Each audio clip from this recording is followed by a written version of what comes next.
What is a chemical bond? A chemical bond is simply the attraction of different atoms when the nucleus or their nuclei and their valence electrons bind or get attracted together.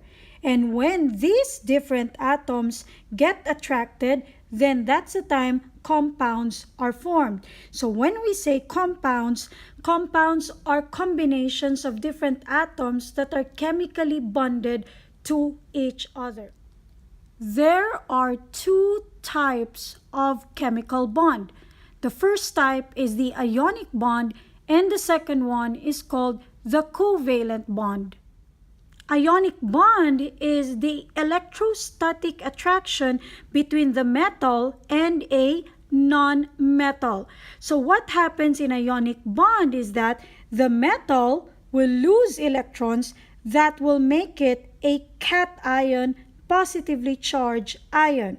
And then the non-metal will gain the lost electrons of the metal, thereby resulting for the non-metal to become an anion, which is negatively charged. So simply stated, ionic bond is a type of bond that's formed when the electrons are transferred from the metal to the non-metal.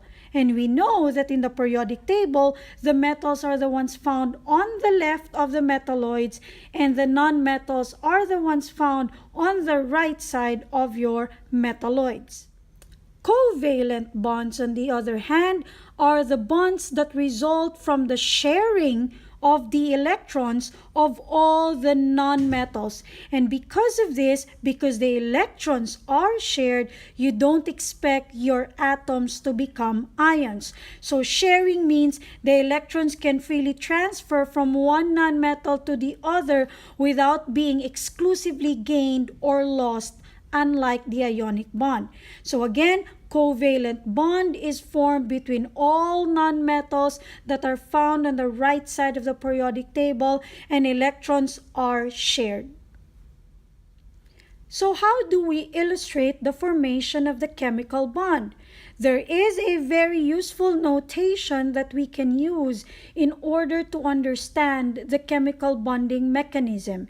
And this notation is simply called the Lewis Electron Dot Structure, or simply abbreviated as LEDS or LEDs.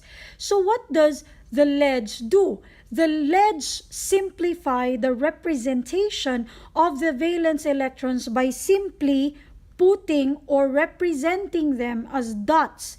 And these dots, the number of dots, represent the number of valence electrons of that particular atom. To recall, when we talk about valence electrons are the electrons that are in the last energy level of the atom. These are the electrons in the outermost part of your atom. In your screen, you will see examples of the Lewis Electron Dot Structure on the third column, as well as you will see the relationship of this Lewis Electron Dot representation to the number of valence electrons and the group number of the elements as found on the periodic table.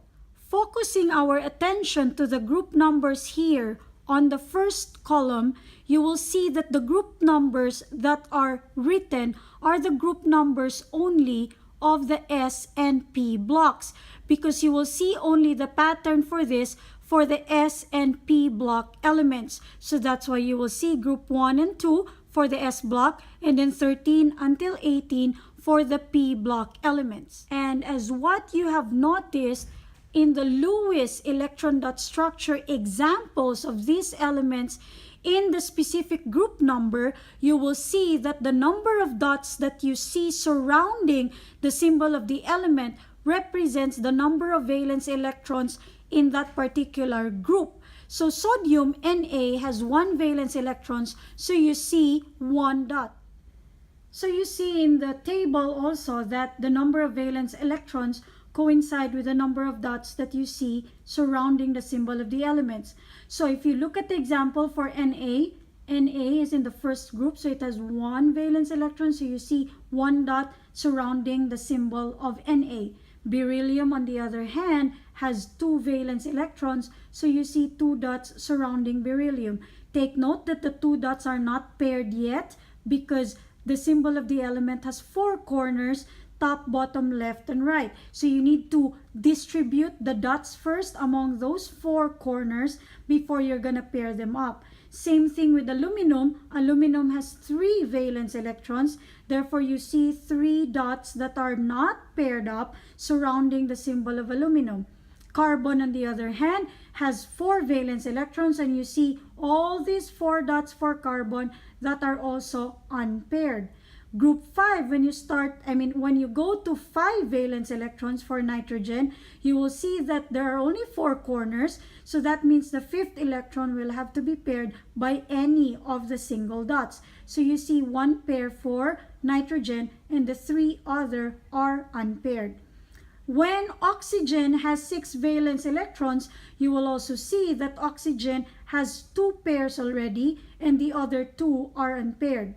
Same idea that you need to distribute all the 4 electrons first before you pair them up with the other remaining dots. Fluorine, on the other hand, here has 7 valence electrons, so therefore when you draw the dots surrounding fluorine, that's going to have 3 pairs and 1 unpaired electron.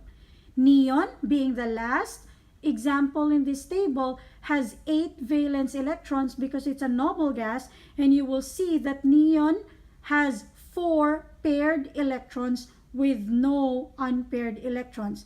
This is because neon is a noble gas, this is very stable, and all its electrons are all paired.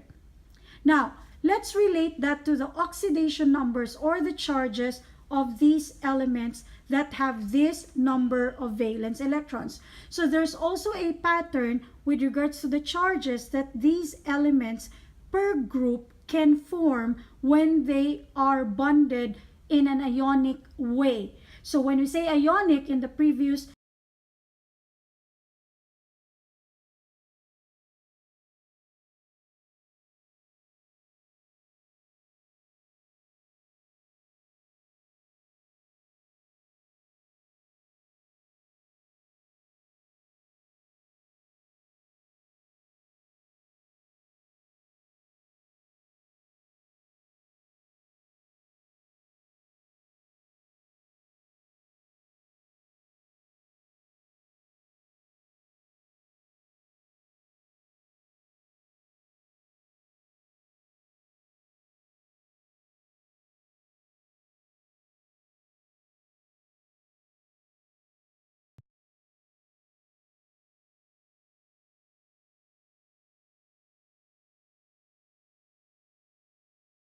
that's why the charge will become 2 plus.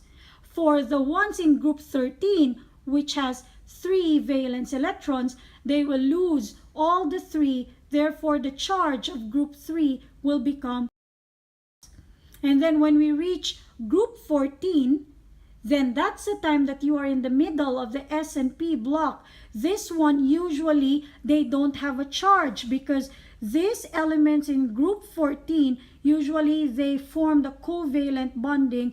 They share electrons rather than losing or gaining. So because they share more, when they share more, they will not necessarily form an ion.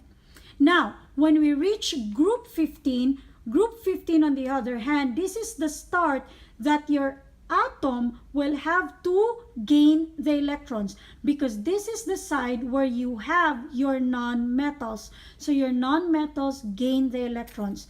So on group 15, starting group 15 onwards until group 17, you will see the charges to be negative. So group 15 will gain 3 electrons so that the charge will become 3 negative. You see in the example of nitrogen, it has 3 unpaired electrons. 3 unpaired electrons will look for partners. And the way to look for partners is to gain 3 more electrons. That's why the charge is 3 negative. On the other hand, for group 16, oxygen, you see that oxygen has two unpaired electrons. So the tendency of oxygen is to look for two more partners to gain two electrons. That's why the charge is 2 negative. And for halogens group 17, you see that fluorine only has one lonely electron, and that lonely electron will look for another partner. That's why it has to gain one electron, thereby the charge will become 1 negative. And lastly, we said that the noble gases are all paired up. They're very stable. They have full orbitals. They don't need any other additional electrons to itself. So that's why you're going to expect the charge to be 0. So that's it. That's a summary of everything in the table. And I hope that you can repeat this video if you didn't get the main idea. You're going to expect that your teacher will be giving you a lot of exercises as an application of all these things that you learned in this video. So please hit the like button and subscribe to my channel if you find this video useful, and please don't forget to leave some comments if you have some useful insights about this video. That's it for now. This is Miss Narca saying don't stop learning, relearning, and unlearning. Till next time, bye-bye for now. Bye!